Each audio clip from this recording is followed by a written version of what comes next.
जसं की आपण मी माझ्या इंस्टाग्रामवर आणि अनेक फेसबुक आणि युट्यूबवर मी याआधी तुम्हाला एक कमेंटमेंट केली आहे की मी इतिहास या विषयावर महत्त्वाचे असे टॉपिक घेऊन येणार आहे अनेक प्रश्नपत्रिकांच्या विश्लेषणाबरोबर. पण आजचा व्हिडिओ हा इकॉनॉमिक्स या संदर्भात मला थोडा बनवायचा होता. इकॉनॉमिक्स संदर्भात तुम्हाला सांगायचं होतं तुमचं जे काही तुम्ही म्हणजे काही ज्या नोट्स वगैरे केल्या असतील ना तुमच्या, तशा पद्धतीने त्या नोट्स तुम्ही आधी सगळ्यात पहिले प्राधान्य नोट्सला द्या. ही मी माझी वैयक्तिक केलेली एक नोटबुक आहे. त्याच्यानंतर तुमच्याकडे आता कुठले संदर्भ ग्रंथ आहे, तुमच्याकडे किरण देसले सरांचं बुक जर असेल गेल्या 1-2 वर्षाचं 3 वर्ष आधीचं तरी चालेल, कारण की आपल्याला 15 मार्कापैकी ना 7-8 प्रश्न ही करंट अफेअर बेस असतात. करंट अफेअर वाचताना आपण खूप करतो. हा देखील खूप महत्वाचा भाग आहे. हा खास करून मेन्सला जातो, पण प्रिलिम मध्ये देखील याचा काही आपल्याला अभ्यास घटक करावा लागतात. आता ही माझ्याकडे आधी किरण देसले सरांची बुक होती. ज्यावेळेस मी युपीएससीचं खूप मोठ्या प्रमाणात प्रिपरेशन करत होतो त्यावेळेस माझ्याकडे मृणाल पटेल सरांची बॅच होती, त्यांचं मटेरियल होतं, तिथे मी बऱ्यापैकी केलं होतं. त्याच्यानंतर मी खास जेव्हा कंबाईन आणि सी ग्रुप म्हटलं पहिले आधी आपण पोस्ट घेऊया आणि मग त्याच्यानंतर हे करू, त्यावेळेस माझ्याकडे रंजन गोळंबे सरांचं हे बुक होतं. आता मी हे सुद्धा वापरतोय कारण की मी बरेच अशा काही गोष्टी ना याच्यातून अभ्यासल्यात. त्याच्यानंतर मी हे लेटेस्टचं त्यावेळेस बुक घेतलं होतं. याच्यात मी ज्या गोष्टी याच्यात आणि याच्यात बदलल्याने मी ते याच्यातूनच रीड करतो. याच्यात मी अद्याप त्या केलेल्या नाही, तो 1 टाइम रीड केलेली आहे आणि काही माझं फर्स्ट टाइम जे हायलाइट करत असतो मी 4 टप्प्यामध्ये करतो फर्स्ट टाइमचं जे झालेलं आहे. पण खास करून मी आधी ही जी संदर्भ ग्रंथ दाखवली त्यांना जास्त वेटेज देत असतो. हे बुक खूप भारी आहे, तुम्ही अगदीच नवखे असाल तर याच्यातलं नवं घ्या. आणि या सर्व पुस्तकांमधून आपले केवळ 7-8च प्रश्न येणार आहेत. 7-8 बाकीचे उरलेले प्रश्न आहे 3-4 गव्हर्नमेंट सोर्सेस जो असतो, भारताची आर्थिक पाहणी असेल, महाराष्ट्राची आर्थिक पाहणी असेल, त्याच्यानंतर भारताचा अर्थसंकल्प असेल, महाराष्ट्राचा अर्थसंकल्प असेल, याचा एकंदरीत संदर्भ असतो. आपण जे करंट अफेअर वाचत असतो डेली त्याच्यामध्ये अनेक अशा याला रिलेव्हंट गोष्टी असतात. म्हणजे दारिद्र्य, गरिबी, भूकमारी या संदर्भात केलेले शासनाने वेगवेगळे उपक्रम, योजना राबवल्या असतील, त्या योजनेमध्ये काही चेंजेस केले असतील, रोजगारासंदर्भात असतील, एकंदरीत ते आपण करंट अफेअर आणि सविस्तर इकॉनॉमिक्सचं ज्यावेळेस मी 25-26 ऑगस्टच्या पुढे देणार आहे, लगेच 3-4 दिवसांनी सायन्सचं देखील देणार आहे. एक माझ्याकडे रंजन गोळंबे सरांचं हे बुक होतं प्रश्नांचा सराव म्हणून, हे खास करून मी ह्यावेळेस आणलं होतं. हे बुक घेतलं ना त्यावेळेस हे घेतलं होतं. माझ्याकडे याचं अजून एक जुनं बुक आहे पण ते आता काही गरजेचं नाही म्हणून मी दाखवलं नाही. या दोघांपैकी तुमच्याकडं सध्याला हे किंवा हे जे काही असेल ना ते तुम्ही राहू द्यावं आणि पुढे करंट अफेअरने चांगला करावा. याच्यामध्ये ना एक चॅप्टर वाचून झालं का चॅप्टर वाईज आहे ना सराव प्रश्न आहेत. हे परीक्षेला ॲज इट इज येतील का नाही, पण आपल्याला परीक्षेला प्रश्न सोडवण्यासाठी आणि संकल्पना खूप चांगल्या करण्यासाठी खूप चांगलं आहे. हे मला आजपर्यंत मी याच्यात एवढं काही पाहिलं नाही. मी पहिल्या याच्यात फक्त वाचले होते, त्याच्यानंतर मी त्याला खूप असं हे केलेलं नाहीये. त्याच्यानंतर असं मी हे पार्ट केले वेगवेगळे. तुम्ही आप्पा हातनरे सरांचं लिखित लोकसेवेचं जे कंबाईन स्पष्टीकरण आहे तिथे प्रश्न आणि हे बघितलं पाहिजे. त्याच्यानंतर तुम्ही फक्त तिथलेच प्रश्न पाहिले पाहिजे का नाही, तिथे ते फक्त तुमचा अभ्यास होणार आहे. तुम्हाला आयोगाचा पूर्ण आयोगाला जर समजून घ्यायचं असेल तर आयोगाचे प्रश्न खूप करणे गरजेचे आहे. म्हणजे मी एक रील कदाचित अपलोड केली नाही अजून, करणार आहे संध्याकाळपर्यंत. त्याच्यात मी म्हटलोय की जसं मी इतिहासा विषयावर तुम्हाला सगळं टॉप टू एंड देणार आहे तसं मी आता इकॉनॉमिक्सची तयारी चालू केलेली आहे. इकॉनॉमिक्सचा अनेक असं माझं चाललं होतं. सध्या अभ्यासाचा खूप वेळ वाढवा. मी स्वतः रात्री 1-1:30-2 पर्यंत करतोय, परत सकाळी उठून मी करतोय. खास करून दुपारची झोप टाळतोय, ती अतिशय गेली. कारण की खरं सांगायचं म्हटलं ना जशी जशी परीक्षा जवळ येणार आहे तसा तसा किती अभ्यास असला तरी एक धाकधूक होणार आहे. कारण की ही खूप मोठी संधी आहे, ही इतक्या मोठ्या प्रमाणावर निघालेली. तर मी इकॉनॉमिक्सचे असे बरेच 3-4 वर्षाचे मुद्दे काढले, कारण की मला माझी अंडरस्टँडिंग त्या विषयाची खूप झाली आहे. त्याच्यामुळे मी सध्या फक्त मुद्दे काढले आणि मी खूप असं नव्यानं तुमच्यासाठी माझा वेळ सोडून करू नाही शकत. फक्त एवढे मी ज्यावेळेस इकॉनॉमिक्सचं बोलेल ना त्यावेळेस मी फक्त हे मुद्दे नाही तर त्याचा अँगल माझ्या एका वहीमध्ये मी आधी एकदम डिटेल केलेलं आहे, ते मी काढणार आहे. कदाचित मी त्याच्या पोस्ट सुद्धा तुमच्यासाठी करतो. परत मी याच्यामध्ये काढलंय तर ते एकाच ठिकाणी मी काढत नाही एकाच विषयाचं, कारण ते रटाळवाना बोर होतं. इथे मी आता जरा नव्याने टॉपिक काढले. इथे काय मी सायन्स वगैरे साठीचं ते केलंय, जसं मी माझा अभ्यासाचं रुटीन करत असतो त्या पद्धतीने. तर मला सांगायचं असं होतं की इकॉनॉमिक्स आणि पॉलिटी ही दोन विषय असे आहेत ना की इथे तुम्ही म्हणजे पूर्ण 15 पैकी 15 प्रश्न हे पुस्तकामधून किंवा तुम्ही वाचलेल्या डाटा संख्या वगैरे एकंदरीत जे काही प्रश्नांचं विश्लेषण इथून होणार नाहीये. तर काही प्रश्न असे आहेत की ते तुम्हाला प्रश्न आयोगाच्या आधीच्या प्रश्नांच्या प्रश्न वाचल्यावर त्याचं विश्लेषण केल्यावर किंवा करंट अफेअरची जोड दिल्याशिवाय हे होणारच नाही. कारण दोन तीन प्रश्न हे तुम्हाला करंट अफेअरची लिंक कुठे ना कुठे असलेले बघायला भेटतात. मी सायन्सचं देखील आता जसं तुम्हाला इकॉनॉमिक्सचं बुक वगैरे सगळं सांगतोय की याच्यापैकी कुठलं तरी एक वापरा आणि तुमचं काही ज्या नोट्स असतील त्या वापरा. खास तुम्ही अभ्यास सिलेबस बघा. 11वीचं बुक आता मला नेमकी कुठे ठेवलंय ते मी सापडलं नाही, तर मी त्याच्यावर तुम्हाला लगेच देणार होतो. मला नंतर सापडलं मी परत एक तो व्हिडिओ इथे पिन करून देईल केल्यावर आणि इंस्टाग्राम फेसबुकला मी टाकल. तर मी इथे आता इथे मी पार्ट केलेले आहेत. इथे मी परत एकदा इतिहास विषयाचं मला अजून शॉर्टमध्ये काय असं वाटलं की शेवटच्या टप्प्यावर जेव्हा आपण रिव्हिजन करू तेव्हा कुठल्या गोष्टीला फोकस केला पाहिजे ते दिसलं. हे मी सविस्तर काढलंय.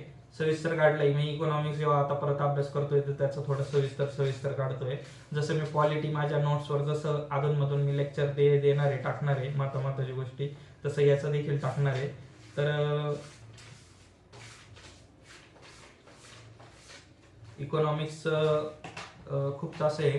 तर आता भारतीय अर्थव्यवस्था टोटल 25 मार्काला आहे. इकडे 15 मार्काला आहे आणि मेन्सला 10 मार्काला आहे. पण ते 5-6 मार्क जास्त जे तुमचे करंट अफेअर मध्ये येणार आहे. मग चालू घडामोडी कशा अभ्यासला पाहिजे काय तुम्ही जास्तीत जास्त आहे ना आयोगाचा तुमच्याकडे जर तुम्ही 1-2 पेपर दिलेले असतील नसतील दिलेले तुम्ही झेरॉक्स मारून आणा आणि आयोगाचा पेपर जास्तीत जास्त हे करा. तिथे तुम्हाला सगळं कळणार आहे की कसा प्रश्न असतो काय असतो तिथे कसं हे करायचं कसा ऑप्शन सेट केला याच्याशिवाय पर्याय नाही. सगळ्यात महत्वाचे 70% हेच आपल्याला फायद्याचं आहे. त्याच्यानंतर 20% आपण केलेलं सगळं वर्क आणि त्याला जोड एकदम समतुल्य बुक वगैरे असणार आहे. मी इकॉनॉमिक्स वर आहे ना माझं खूप असं म्हणजे प्लॅन आहे की मी करता जेव्हा मी ज्या काही गोष्टीला फोकस करणार आहे ना की ते मी तुम्हाला आहे ना सविस्तर सांगणार आहे. म्हणजे मी सांगणार आहे एक पुस्तक समोर ठेवून की तुम्ही कुठलं वापरताय. म्हणजे राष्ट्रीय उत्पन्नाचं मोजमाप जर असलं तर ते केलं पाहिजे का नाही केलं पाहिजे, त्याच्यामध्ये काय महत्वाचं आहे. मानवी विकास आपल्याला रंजन कोळंबे सरांच्या बुकमध्ये, तर त्याच्यामधून नेमकी काय वाचलं पाहिजे. फर्स्ट टाइम जर तुमचं सगळं रिडिंग झालं असेल तुम्ही खूप तुमचा अभ्यास आहे खूप रिव्हिजन आहे तरी देखील तुम्ही त्याच्यात नंतर काय वाचलं पाहिजे. मानवीय विकास निर्देशांक मध्ये काय आहे तो करंट अफेअरने लगेच कसा बघायचा. नंतर MDG HDG जे आहेत HDG सध्या करंट मध्ये कसं असतं अशी आपण सगळी सविस्तर चर्चा करू त्याची प्रत्येक याच्यात. त्याच्यानंतर मी नेमकी फुल याच्यामध्ये कुठे कुठे एकदम महत्वाच्या याला टॉपिकला हायलाइट केलंय तिथंच का गरजेचं आहे, तिथून याच्या आधी प्रश्न आलाय का, कुठल्या एक्झामला आला कसा आला माझं तिथं लिहून ठेवलेलं असतं. त्याच्यानंतर याच्यातले कुठले चॅप्टर असे काय महत्वाचे ह्याचा पण मी संदर्भ घेतला याच्यावर मी तुम्हाला बोलल. जर तुमच्याकडे देसले सरांचा सेकंड पार्ट असेल तर तो आता पूर्वला का गरजेचं आहे त्याच्यामध्ये काय काय अशा कुठल्या काय गोष्टी आहेत की ज्या थोडं वरवर बघून जाणं गरजेचं आहे.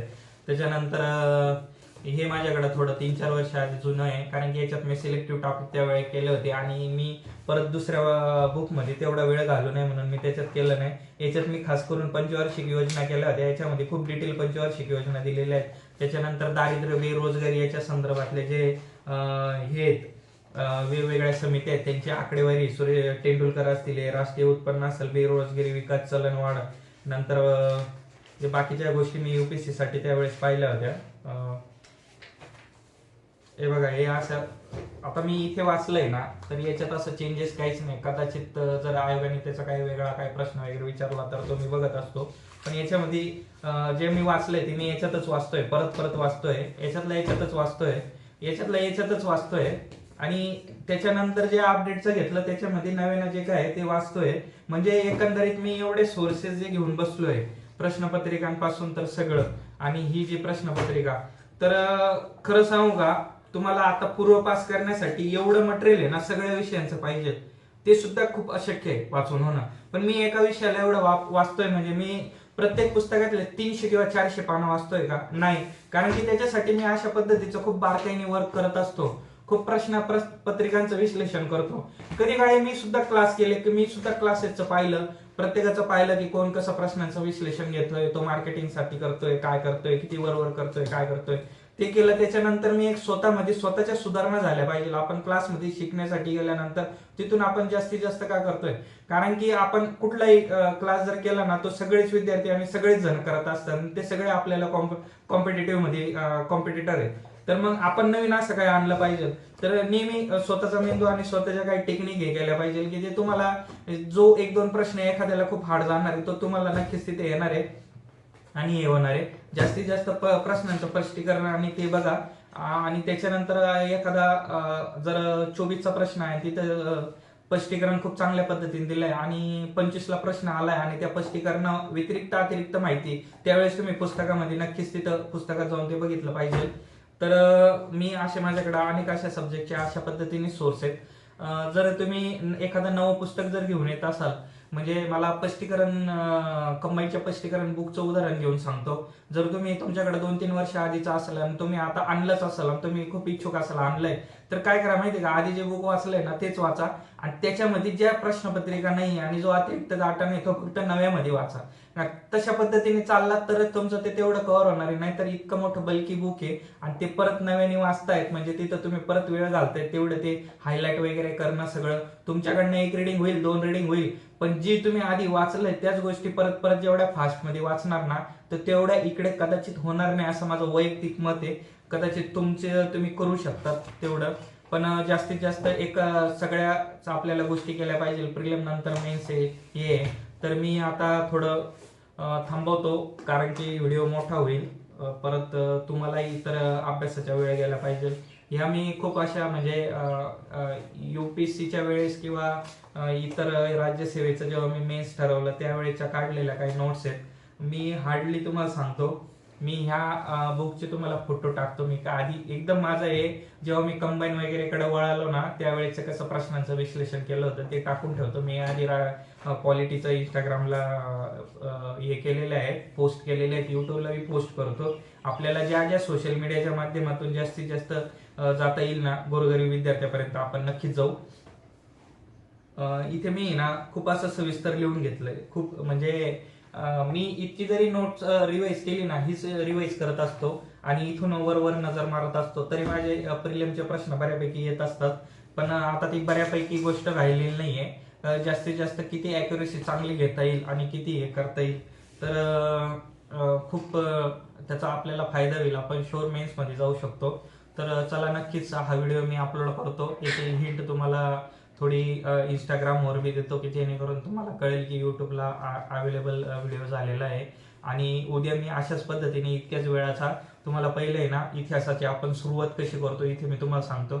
इतिहासामध्ये मी खूप असं विश्लेषण केलंय, पण मी इतिहास माझा वैयक्तिकरित्या अभ्यासणार नंतर आहे. पण काही जणांची खूप मागणी होती की तुम्ही इतिहास आणि भूगोल या विषयावर बोलत नाही. प्रत्येकाला स्वातंत्र्य आहे त्याने आधी कुठला विषय अभ्यासावा, कारण की बऱ्याच जणांना असं वाटतं की समोरचा अनुभवाने सांगतोय, जाऊ द्या मला अशाच पद्धतीने करायचंय, करा तुम्ही. आम्ही इतिहासाचं याच्या एवढं असं मटेरियल वाचलेलं आहे UPSC पासून तर आजपर्यंत. पण तुम्हाला सांगू का, जिथे आपल्याला मार्कच खूप कमी आहे ना तर तिथं नक्कीच खूप आहे. मी करंट अफेअरला पण खूप जास्त ताण नाही घेत, करायचं पण जास्त नाही, कारण की 18 महिन्याचं करायचं गेलं तरी ते 1800 पानं आहेत आणि ते 1800 पानं जर आपण एकंदरीत पूर्ण 100 मार्कासाठी जर अभ्यासायचं म्हटलं ना सगळ्या शॉर्ट मध्ये, तर आपला 100 मार्काचा अभ्यास होतो. मग आपण ठरवायचं 15 मार्कासाठी 1800-2000 पानं जास्त परत परत वाचायची. कारण कसं आहे, फर्स्ट रिडिंग मध्ये 100 पानं वाचल्यानंतर मी ती योजनेमध्ये नंतर फक्त 30-40 पानांचाच कंटेनर असा ठेवत असतो की तो परत परत नंतर वाचावा लागतो, त्याच्यात पण शॉर्ट करत असतो. मी आधी एका व्हिडिओत बोललोय की मी कशा नोट्स म्हणजे फुल नोट्सच्या शॉर्ट नोट्स कसे करतो. आता म्हणजे ही माझी नोटबुक होती, या नोटबुक मधून मी नंतर शॉर्ट कसं केलं इथंच पुढे केलंय. नंतर परत मी रिव्हिजन करताना परत या माझ्या अशा छोट्या मोठ्या ज्या काही मी डायऱ्या या मला खूप कामात येत असतात तिथं एक्झाम सेंटरच्या इथं किंवा कुठं प्रवासात कुठे काय आपण असलो काही कामानिमित्त कुठं काय गेलेलं त्यावेळेस त्याचा मला कसा उपयोग होतो. तर मी तिथून परत त्या काही गोष्टी ना तिकडे काढत असतो आणि नेमक्या अशा गोष्टी काढायच्या की ते आपल्याला परीक्षेला खूप फायद्याच्या ठरू शकतात. तर मी देतो तुम्हाला याच्यातलं मी काही मटेरियल देतो, नक्की फायदा जास्तीत जास्त फायदा झाला पाहिजे हा उद्देश आहे माझा. म्हणजे मी माझं मटेरियल दिल्यानं कुठेतरी स्पर्धा खूप वाढणार आहे किंवा काय असं चाललंय काही माझ्या मित्रांचे फोन येऊन मला सांगू राहिलेत कशाला करतो, एवढी मेहनत घेतली, सांगतो सगळ्याला. कसं आहे बाबा, तर शेवटी नशिबातलं कोणी कोणाचं घेऊन नाही जाणार आहे, जे असेल ते मिळणारच आहे. पण मला असं वाटतंय की मी माझ्या अशा संपर्कात अनेक असे गोरगरीब आहेत, म्हणजे अतिशय परिस्थितीने किंवा कशाने ते काही कारणानं पुण्यात राहू शकत नाही, लायब्ररी राहू शकत नाही, ते खेड्यापाड्याला अभ्यास करतायत. आणि खेड्यात मापं काढणारे किती असतात, त्याच्यामुळे ते कुठेतरी शेताच्या इथं त्यांच्या तिथं कुठं असेल त्यांच्या पद्धतीने अभ्यास करताय.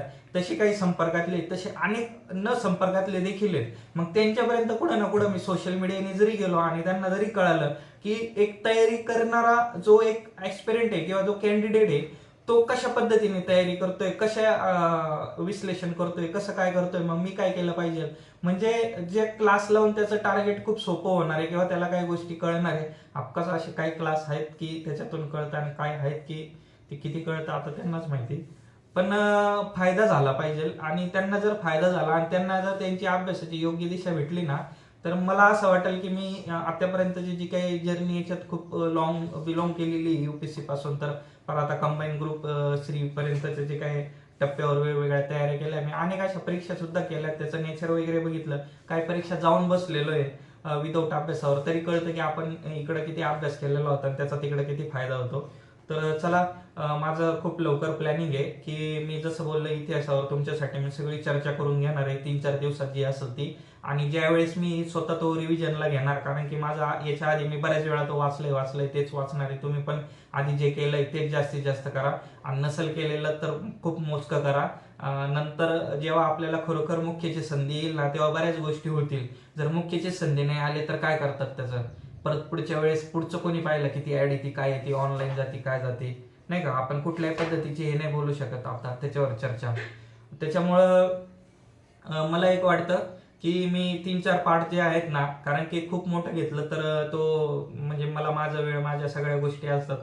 गेल्या 8-9 दिवसापासून म्हणजे खूपच कमी झोप होती, खूप कमी वेळ भेटतोय, दिवसभरातलं प्लॅनिंग खूप करावं लागतंय, खूप असं वाचायचंय, खूप असं रिव्हिजन आहे, खूप परत शेवटच्या 25 दिवसात रिव्हिजन आहे, टेस्ट सिरीज आहे, या बी गोष्टी तुमच्या असल्या पाहिजे. गणित बुद्धिमत्तेचा सराव आहे, टाइम मॅनेजमेंट आहे, सगळ्यात महत्वाचं आहे ह्या पेपरमध्ये. सगळ्यात 70% जर कुठली गोष्ट असेल ना, टाइम मॅनेजमेंट. तुमचा किती अभ्यास राहू द्या, तुमच्याकडे टाइम मॅनेजमेंट येणं खूप गरजेचं आहे. तर अशा बऱ्याच बारकाई सारख्या गोष्टी आहेत ज्या वेळोवेळी आपण युट्यूब वगैरेच्या प्लॅटफॉर्मने बघू. युट्यूबला काहीतरी इश्यू दाखवतोय, माझे तुम्ही खूप मोठं सहकार्य आणि सहभाग नोंदवला. एका चॅनलला जवळपास 50 होण्याच्या आसपास आहे, एका चॅनलला आपण 100, 112-13च्या आय थिंक काहीतरी गेलेलो आहे. पण तरी ते काहीतरी इश्यू दाखवतंय, ते लाईव्हला येत नाही. जितकं जितकं लाईव्हला येईल, म्हणजे मी हा जो आता व्हिडिओ बनवलाय आणि मी नंतर याला मग अपलोड करणार, त्याला परत काही हे करणार. लाईव्हचं कसं आहे, लाईव्हला मी डायरेक्ट सेटिंग केली, 10 मिनिटाचा तिथे पॉज दिला, 10 मिनिटाचा नाही 10 सेकंदाचा दिला, इथे येऊन बसलो, लगेच चर्चा केली. लाईव्ह राहणार आहे, लाईव्हचं लेक्चर लगेच डायरेक्ट अपलोड तुम्हाला होणार आहे, आणि तो माझा पण वेळ वाचणार आहे आणि तुम्हाला पण लवकरात लवकर गोष्टी भेटणार आहे. तर इतिहासावर करून टाकू. इतिहासावर मी तुम्हाला बऱ्यापैकी सुरुवातीला टप्पे देतो. पहिला व्हिडिओ हा जास्तीत जास्त आहे ना, संदर्भ ग्रंथ वगैरे काय वाचलं पाहिजे, किती लिमिटेड केलं पाहिजे, तुम्ही जास्तीत जास्त संदर्भ ग्रंथाकडे गेलं पाहिजे का, आता कंबाईनचं जे काय स्पष्टीकरणाचं बुक आहे, म्हणजे आप्पाचं घ्या किंवा अजून कोणाच्या पप्पाचं घ्या, त्याच्याविषयी मला काही बोलायचं नाहीये. पण असं घ्या की जे तुम्हाला परीक्षेमध्ये खरोखर त्याचा फायदा होऊ शकतो. मी जे बुक वापरले गेल्या 3-4 वर्षापासून, खूप ट्रस्ट आहे, खूप मार्केटमध्ये तुम्हाला प्रत्येक जणांकडे बघायला भेटतंय, त्याच्याविषयीच बोलतो. मला विशेष असं कोणाचा काही हे नाही की मी त्या पुस्तकाची तुम्हाला मार्केटिंग करू किंवा काय हे ते काही आहे सोशल मीडियावर. आता मला वैयक्तिक वाटतं म्हणून मी मेन्शन करतो. त्यांनी एक जाणीव ठेवली पाहिजे की कुठेतरी सोशल मीडियावर ते पेड वगैरे मिळवत आहेत किंवा काही हे, म्हणून तुम्ही प्रत्येक तुमच्याकडे कॉपी आले आणि तुम्ही त्याचं हे करतायत. कदाचित त्याच्यातले काही जण आहेत नाही, तयारीतले सुद्धा नाही, त्यांनी कधी आधी पेपर दिले असतील, नाही दिले असतील. पण मला एक वाटतंय की तुम्ही विनाकारण ती मार्केटिंग करताय, आणि नवख्या कोणी याला माहीत नसते की कुठलं वापरलं पाहिजे, तो जाऊन घेऊन येतो आणि तो त्याच्यावर खूप मेहनत करतो. म्हणजे ते 800, 900, 1200 पानांचं पुस्तक वाचून जातो, आणि नंतर त्याला कळतं की याच्यामध्ये आपल्याला परीक्षेला काहीच अंदाज बांधता आला नाही किंवा पुरेपूर 60, 70, 80% फायदा झाला नाही. त्याची निराशा होती आणि त्याला परत ती दुसरं घेऊन आर्थिक वगैरे बऱ्याच गोष्टी हे करावं लागतं. म्हणून कसं आहे, असं तर तुम्हाला आता पेड कमवायचं आहे, तुम्ही नक्कीच कमवा. पण एक विद्यार्थी म्हणून आणि सगळ्यांचा विचार केला पाहिजे म्हणजे मी माझ्या D.Edच्या वेळेस असल्याचं एक तुम्हाला खूप चांगलं उदाहरण देतो. कदाचित तुम्हाला काय वाटेल मला माहित नाही की याने अवांतर चर्चा का केली. माझा एक मित्र होता, मी त्याचं नाव नाही घेणार, आणि काही कारणास्तव ते प्रकरण पण तुम्हाला नाही सांगणार, पण असं त्याला एक थोडं खर्च पडणार होता काही कारणासाठी. तिथं तो मला मेन्शन केलं त्याने, गणेश म्हणे खरं सांगू माझ्या बापाचे बन्यान आहेत ना म्हणे, अक्षरशः फाटलेले असतात, वर्ष वर्ष तो बदलत नाही म्हणे, चप्पल तुटलेली असती म्हणे. तो एवढाच विचार करतो की माझा पोरगा कुठेतरी शिकतोय आणि त्याला पैसे आणि खर्च केला गेला पाहिजे, आणि जर तशा कंडिशन मध्ये इकडे माझ्याकडे जर पैसे येत आहे आणि मी विनाकारण जर इथं ते पैसे भरून ठराविक एक ग्रुप बरोबर जाऊ आणि ते कंपल्सरी आपल्याकडनं जे काही एकंदरीत ज्या काय महाविद्यालयामार्फत करण्यात येत आहे ते मला अयोग्य वाटतंय म्हणे. कारण की असा निर्णय घेताना समोरच्या ज्या बॉडीने किंवा काय ना म्हणे सगळ्यांचा विचार केला पाहिजे म्हणे, किंवा सगळ्यांना जर न्यायचं असेल ना म्हणे यांना, तर मग काही आर्थिक भूर्दंड यांनी स्वतः भोगले पाहिजे म्हणे. आणि ती एक गोष्ट मला आयुष्यभर आहे ना ती ऍप्लिकेशन ठरली, अप्लाय ठरली. म्हणजे शिक्षण काय माहिती का, ते अप्लाय आपण आपल्या नेहमी याच्यात अप्लाय केलेलं पाहिजे. म्हणून मी डेली असं म्हणत असतो की असल तुम्ही त्या गोष्टीमधून सिंपल सांगू का, हे मी करून आणलेत, माझ्याकडे A4 पेपर असलेल्याचं करून आणलेलं आहे. मला हार्डली ना संपर्क खूप चांगले असल्यामुळे याचे जे स्पायरलचे जे आहेत ना, हे जे मशीनवर होल वगैरे पाडून देतात ते असेच करून दिले. कटिंगला 5 रुपये गेले. ॲट अ टाइम 200 पानं घेऊन गेलतो. 200 पानाचे जवळजवळ माझे आज 400 पानाचे झालेले आहेत, आणि असे 5-6 मी बनवले. हेच मार्केटमध्ये 40 तर 50 रुपयाला आहे.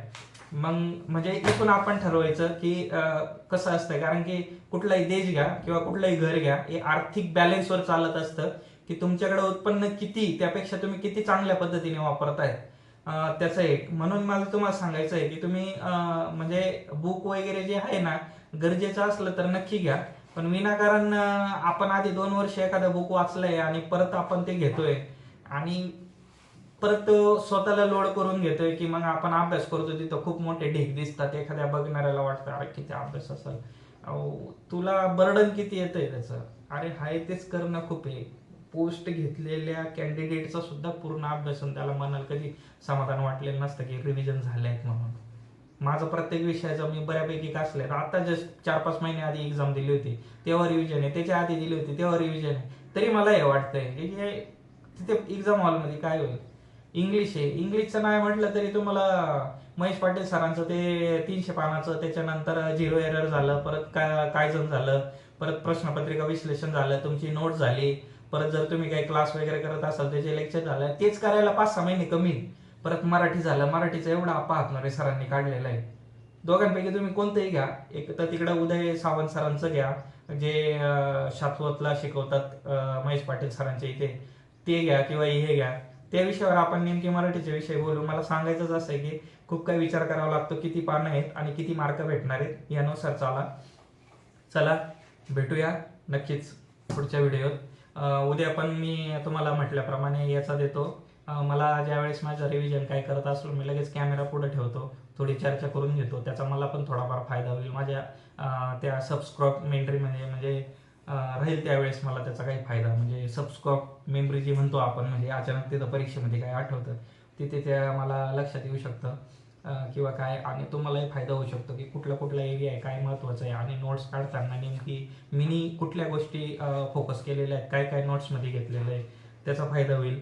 मला एक काल एका ताईचा म्हणजे DM आला की सर तुम्ही खूप अभ्यास करताय, तुम्हाला फुल टाईम भेटतोय, तर असे भरपूर आहेत, त्याच्याशी तुलना करून तुम्ही करा. त्यांनी खूप चांगलं मेन्शन केलंय की मला खूप गृहिणी असल्यामुळं खूप कमी वेळ भेटतोय, मग मी काय करू. मला वैयक्तिकरित्या सांगतो, मोबाईल नंबर देणं मला कधीच कोणाला शक्य होणार नाही. ॲटलिस्ट मी जवळ माझ्या प्रिपरेशनच्या जर्नीमध्ये आणि मी माझं जवळ गव्हर्नमेंट पोस्टचं टार्गेट अचीव्ह करत नाही तर हां खूप तर खूप एक करू शकतो. मी एक टेलिग्राम चॅनल बनवतो, तिथे तुम्ही सगळं तुमचं हे करा. आणि काय होतंय, तुम्ही बरेच जण मला आहे ना लगेच DM करतायत आणि ते DM माझ्यापर्यंत येत नाहीत, कारण की मी माझा फोन एअर मोडला किंवा नेट बंद करून किंवा डायरेक्ट स्विच ऑफ करून ठेवलेला असतो इतर वेळेस. कारण की अनेक असा मोठा मैत्री परिवार आहे, जनसंपर्क आहे, काही राजकीय जी माझी ॲक्टिव्हिटीज असते, काही कामं असतात, त्याच्यामुळं तिथं जनसंपर्क आहे खूप आहे. 1 नंबर तर माझा पुण्यात ऑलमोस्ट खूप खूप जणांकडे आहे. इतर अनेक कामं असतात जे मला इथं बोलायचं नाही, तर त्याच्यामुळं मी बंद करून ठेवत असतो. आणि खरंच तुमची सर्वांची माफी मागतो. मी तुम्हाला मोबाईल नंबर नाही देऊ शकत. हेच सोशल मीडियामार्फत मी तुम्हाला सगळं काही जे देण्याचा प्रयत्न करेल. तुम्ही माझ्या प्रत्येक व्हिडिओवर आहे ना कमेंट करा, तुम्हाला काय पाहिजे, तुम्हाला काय शंका आहे, काय नाही. एकदम बिनधास्त करा. कोणती कमेंट इतर बघून काय वाटेल हे वाटेल हे जर विचार केला ना, तुम्ही स्पर्धेमध्ये कधीच येणार नाही. तुम्ही बिनधास्त मला सांगा. तुमचा जास्तीत जास्त आपल्या याला रिस्पॉन्स राहू द्या. इंस्टाग्रामवर कमेंट करा. तुम्हाला काय वाटतंय काय नाही तिथे मेन्शन करा. मी त्या अनुषंगानं जास्तीत जास्त जेवढ्या मला समान वाटल्या सगळ्यांच्या शंका त्यावर लगेच व्हिडिओ बनवून त्यावर लगेच मी तुम्हाला देण्याचा प्रयत्न करेल. हे मुळात हे 15-1 दिवसाआधी मी व्हिडिओ आणि ह्या सोशल मीडियावर येण्याचं कारणच ते होतं की आधी प्रत्येकजण मेसेज हे ते दादा घरी का रविवारी का मला सुट्टी मी येतो मला हे पाहिजे ते पाहिजे. त्याच्यात माझा अनेक वेळ जायचा आणि व्हायचं काय माहिती का, तेवढं सांगून पण तो एका व्यक्तीपर्यंत जायचा आणि नंतर कोणी त्याच संदर्भात विचारलं त्याच्यापर्यंत जायचं. हे कसं आहे माहिती का, ज्याला गरजेचं वाटतंय, ज्याच्याकडे रील गेली, ज्याच्याकडे हा व्हिडिओ गेला त्याला गरजेचं वाटतंय तो बघतोय, ज्याला नाही वाटत आहे तो स्किप करतोय. खरंच ज्याचं काही कामाचा जो तयारीच करत नाही त्यांनी का बघावं. त्यांनी आपल्याच ते डान्सिंग बिन्सिंग इकडचं तिकडचं कॉमेडी बिमेडी काय लोकांची जी डायलॉग असतील ती बघावी. कारण की हे बघून फायदा थोडी होणार आहे. हे बघून आपण भविष्यात आपलं कोण नातलग वगैरे असतील किंवा इतर कोण असतील, भाऊ बहीण असतील किंवा काही हे असतील, त्यांना थोडीच आपण सांगू शकतो की चला बाबा असं तयारी किंवा काय, किंवा भविष्यात पोरांना सांगू शकतो. याचा फायदा होणार नाही ना. बाकी गोष्टीचा आपल्याला खूप फायदा होणार आहे. म्हणून तुम्ही त्याच गोष्टीकडे जास्तीत जास्त फोकस ठेवा. आणि जवळच्या नातेवाईकाला सुद्धा याचा फायदा तुमचा होणार नाही. तुम्ही करून देणार नाही ही गोष्ट बघून शेअर करून पुढं काही पाठवून. कारण की कसं आहे, सध्या जवळचे पण कधी पुढे गेले नाही पाहिजे असे खूपच जवळचे लोक असतात. आणि भाऊकी आणि लांबकीची तर कधीच प्रगती होऊ नये हे प्रत्येकाला वाटत असतं. शेवटी कसं आहे, पळसाला पानं तीन आणि सगळ्यांच्या भावकी सेमच आहेत. त्याच्यामुळे त्याविषयी काही नाही. हे मी एकंदरीत सगळ्यांविषयी बोललो. त्याच्यामुळे कसं आहे, आपली तयारी करा आणि आपला अभ्यास करा. खरंच मला खूप मोठा प्रतिसाद भेटला आहे. मला एवढ्या 3-4 दिवसात 100-1 जण जर माझ्या सोशल अकाउंटला फॉलो करतायत यूट्यूबच्या आणि इंस्टाग्रामवर जवळजवळ आता आपण 1450 झालो आहे. खूप चांगलं वाटलं. म्हणजे खरंच लोकांना वाटतंय. मी सगळ्यात महत्त्वाची गोष्ट एक करू का, मी कोण कोण फॉलो केलं आहे ते कधीतरी बघतो ना, त्याच्यात ॲक्च्युअली MPSCला राज्यसेवेला इंटरव्ह्यू देऊन आलेले सुद्धा काही जण आहेत की त्यांना वाटलंय की खरंच समोरचा व्यक्ती जे काही सांगतोय जे बोलतोय त्याच्यात कंटेंट आहे. म्हणजे मला वाटलं एक माझा एक ट्रस्ट बसला स्वतःवर की ती आहेत काही UPSC करणारी इंटरव्ह्यू पर्यंत गेलेली आहेत, जी संपर्कातली नाही. जे आधी संपर्कातली होती ती तर आहेच, पण काही संपर्कातले नाही आहेत. काही अशी आहेत की आज मोठमोठ्या क्लास 1 सुपर क्लास 1 पदावर आहेत, काही इतर पदावर आहेत, काही शासकीय मोठमोठ्या जागेवर आहेत, काही तयारी करतायत. या सगळ्यांनी फॉलो केलं म्हणजे एक कळालं की त्यांनी त्यांच्या पोस्ट काढताना आणि एकंदरीत त्यांचा अभ्यास करताना सुद्धा त्यांना वाटलंय की ऍज अ रिअलिटी आहे समोरचा जे सांगतोय आणि सध्याचं जे स्पर्धा परीक्षेचं क्षेत्र आहे, जो बदलता स्पर्धा परीक्षेच्या प्रश्नांचा आणि इतर जे काठिण्य पातळीचा पॅटर्न आहे त्यानुसार खरोखर त्यांना वाटलं असेल, म्हणून ते फॉलो मला करून इथे त्यांच्या कमेंट येत आहेत, लाईक येत आहेत. मला एका मित्राने खूप चांगली काल एक कमेंट केली. मी कुठलीही गोष्ट चांगल्या स्वरूपाने घेतो. तो मला बोलला सोशल मीडियावर आहे ना हप्त्यातून 3-4 तासच येत जा म्हणे मित्रा, तू खूप वेळा सोशल मीडियावर दिसतो आणि याच्याने तुझा अभ्यास हे होणार. एक सांगू का मित्रा, मला कधीच असं वाटत नाही माझा खूप अभ्यास आहे, मी झिरोच समजत असतो. मला खूप चांगले वाटले, मी तुला त्याचा लगेच प्रतिक्रिया बी दिली. आणि तुला आणि इतरांना काय असं वाटलं ना तर नक्की सुचवा. पण एक सांगू का, माझा एखादा व्हिडिओ आहे ना एकाच वेळेस बनवून ठेवलेला असतो मी आणि तो मी वेळोवेळी देत असतो. मी जरी वाटलो आता तिथे तुला जरी 800 किंवा 826 पोस्ट वाटत असतील, त्या गेल्या वर्षभरातल्या आहेत. आत्ता कामाच्या ह्या 70-80च आहेत नंतरच्या. आणि असं खूप चांगलं वाटलं, खूप तुझा चांगला सकारात्मक प्रतिसाद वाटला. त्यामुळे मी आत्ता अजून एक गोष्ट केली की जो काही मी वेळ देत होतो त्याच्यामधून अजून 50% वेळ कमी करणार आहे. आणि नक्कीच तुला कधी असं वाटलं नाही पाहिजे की मी एक चांगलं सजेशन दिलेलं होतं आणि ते विनाकारण दिलं गेलं किंवा काय. त्याच्यावर मी पॉझिटिव्ह आहे आणि ती गोष्ट मी माझी अप्लाय करायला कालपासूनच चालू केलेली आहे. तर खूप चांगलं वाटलं. चला आपण भेटूया. मी हा जो विषयांतर जो बाकीचा भाग केलेला आहे हा कट नाही करणार आहे. त्याचं काय माहिती का, की तयारी आणि अभ्यास सगळेच करतात, पण कधी कधी काही गोष्टी ना खूप महत्त्वाच्या असतात की जे आपल्याला on the way, on the right way आणि आपल्या जर्नीसाठी खूप महत्त्वाच्या असतात. चला भेटूया आपण उद्या इतिहास या विषयावर, आणि लवकरच भेटूया 25-26 ऑगस्ट दरम्यान इकॉनॉमिकच्या, आणि लगेच भेटूया 27-28-30च्या दरम्यान आपण विज्ञान या घटकावर. एक गोष्ट मेन्शन करून देतो अजून, की तुम्ही काय करा माहिती का, आता ऑगस्ट जवळपास संपण्यात आहे. तुम्ही ऑगस्ट आणि सप्टेंबरच्या 10 तारखेपर्यंत जास्तीत जास्त तुम्ही ना polity, Indian polity, Indian economy आणि इंडियन आपलं जनरल सायन्स याच्यापैकी कुठले तरी 2 विषय आधी कंप्लीट करा. मला असं वाटतं पॉलिटी आणि सायन्स, कारण की ते दोघांकडे समान आहे. त्याच्यानंतर इकॉनॉमिक्स करा, आणि त्याच्यानंतर मग हे बाकीचे राहिलेले विषय करा. आणि डेलीला जरूर जे काय करायचं आहे, गणित, बुद्धिमत्ता वगैरे, करंट अफेअर वगैरे ते करा. जास्तीत जास्त सराव करा. शेवटच्या वेळी जास्तीत जास्त अभ्यास किती झालाय त्यापेक्षा टेस्ट घ्या. टेस्ट हे टाइम मॅनेजमेंटसाठी घ्या, की आणि जास्तीत जास्त हे आयोगाचे प्रश्न पहा, रिव्हिजन करा, आणि खूप सकारात्मक राहून तुम्ही परीक्षेला जा. शेवटची जी आहेत ना एक्झामच्या बिफोर 10-12 दिवस, हे तुम्ही त्यावेळेस जास्तीत जास्त व्हिडिओ बघण्याचा कल द्या.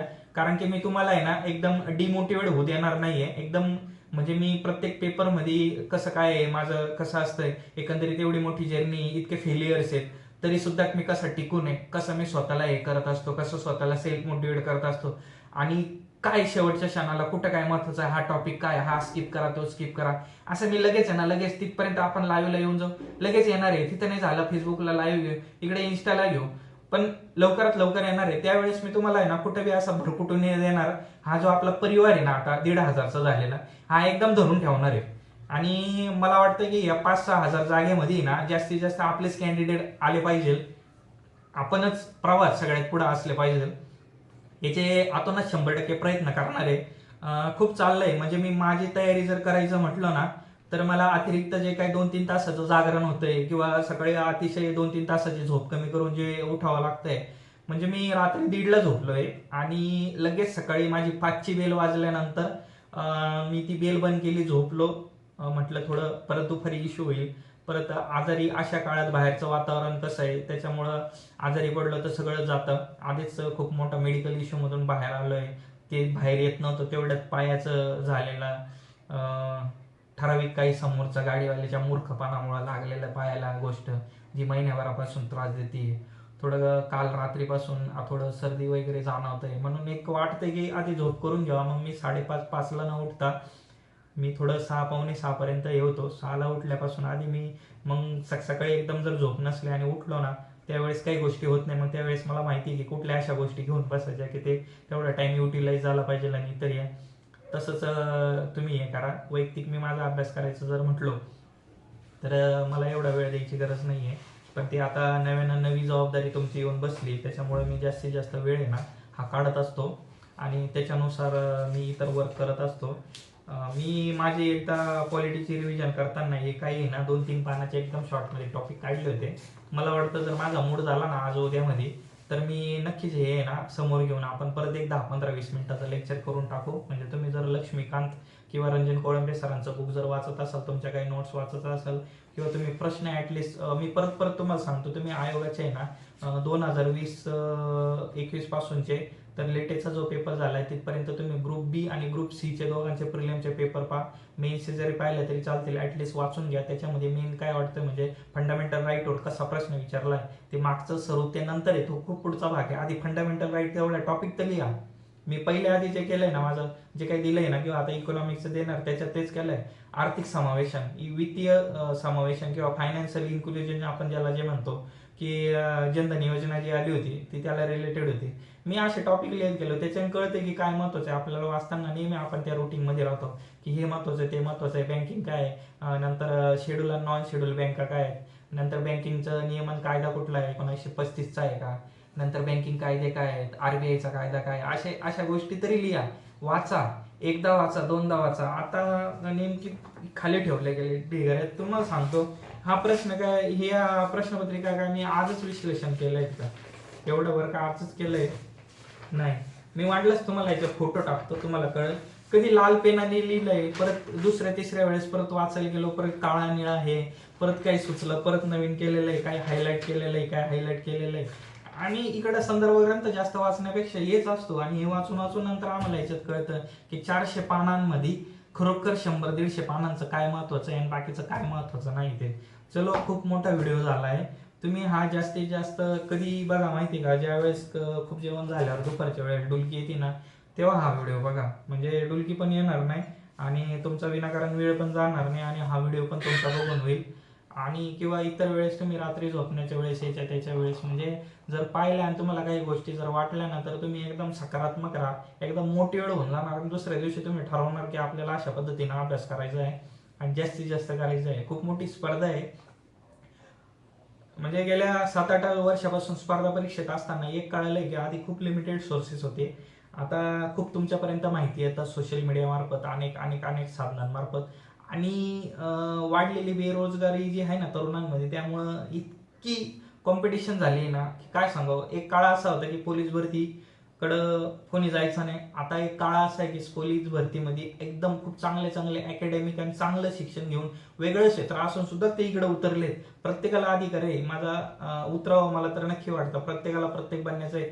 ऐन वेळेला ज्यांनी जे ड्रीम ठेवलं ते त्यांनी नक्की बनावं. पण मुळात याच्या मागचा सांगण्याचा हेतू हाच होता की इतकी स्पर्धा झाली ना आणि व्हॅकन्सी इतक्या कमी झाल्या आहेत ना की याच्यामुळं खूप काही कष्ट आहेत, खूप काही कष्ट आहेत आणि ती केल्याशिवाय पर्याय नाही आहे. शेवटी हे अंतिम सत्य आहे आणि ते आपल्याला स्वीकारावं लागणार आहे. चला, भेटूया पुढच्या व्हिडिओमध्ये.